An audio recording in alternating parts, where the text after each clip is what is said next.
Un écrin est tout un symbole. 3 ans déjà que la Fédération de la vente directe récompense les lauréats de ces titres professionnels au Cercle de l'Union Interalliée à Paris. Une soirée de gala dans un lieu prestigieux et chargé d'histoire, en l'honneur de certifiés dont le nombre ne cesse de grimper. C'est un bilan ultra positif puisque depuis 2014, en fait, si vous vous rappelez, on visait les 200. Et effectivement, cette année, le challenge est réussi, donc c'est juste exceptionnel. Cette année, c'est à peu près 67 candidats qui se sont inscrits pour 56 lauréats. Donc si on calcule assez rapidement, c'est 88% de taux de réussite.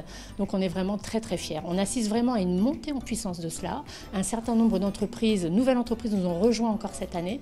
Et je pense que c'est quelque chose qui va continuer encore de plus belle sur 2019. L'objectif visé maintenant, 300 lauréats. Ces certifications sont donc une priorité pour la fédération, mais aussi pour les entreprises.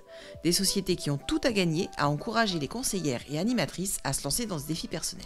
Une magnifique école de professionnalisation. On a besoin d'avoir de très très bons vendeurs et des animateurs qui soient de plus en plus professionnels, aguerris, efficaces sur le terrain, productifs.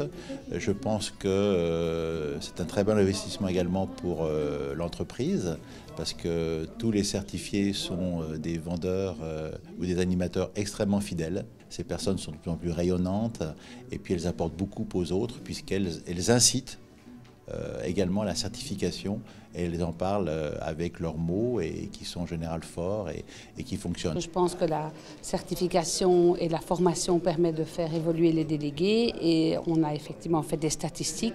Depuis 2014, on a envoyé 69 personnes à la certification. Ils ont toutes été certifiées. Toutes les certifiées augmentent leur chiffre d'affaires de 10% pour les vendeuses et de 13% pour les responsables d'équipe. Affronter les jurys, concilier vie professionnelle, personnelle et formation reste un challenge de taille pour ces femmes et ces hommes. Le titre est donc une reconnaissance des efforts fournis et une façon de valoriser ses compétences auprès des clients, des équipes et de l'entourage. Je suis très émue, très fière aussi parce que je ne m'attendais pas à recevoir les félicitations du jury sur une scène devant tout le monde parce que je suis là parce que j'ai reçu cette certification il y a quelques mois, après en avoir parlé tout autour de moi, à mes clientes, en particulier à mes enfants et ma famille qui trouvaient très rigolo que maman repasse son bac. Enfin, ils n'avaient pas compris que c'était une certification, mais repasse son bac. Et ce soir, c'était émouvant parce que juste avant de venir ici, chacun m'a envoyé un message de félicitations. J'ai plein d'émotions et voilà, donc je suis bien dans ma peau ici. Voilà, la vente directe, c'est vraiment ce que j'ai envie de faire maintenant. Mon mari est agriculteur et il y a 4 ans, j'ai perdu mon travail et à 50 ans, je ne savais pas trop vers quoi me réorienter et je me suis dit que la vente directe, c'était vraiment une belle opportunité. C'était mes objectifs donc de passer cette certification et comme je suis de souche paysanne, chez nous, les paysans, on sème. On m'a toujours dit, il faut semer pour récolter les graines. Voilà. Alors c'est ce que je fais. Pas question donc de s'arrêter en si bon chemin. Après le titre de conseiller, 12 certifiés ont reçu celui d'animateur d'équipe. Je voulais continuer à avancer.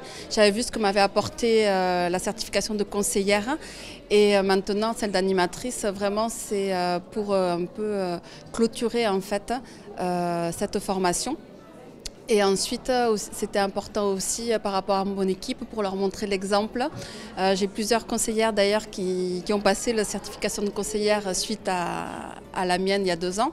Donc là, le fait de passer animatrice, ça m'a vraiment permis de les remercier aussi de ce qu'elles font au quotidien.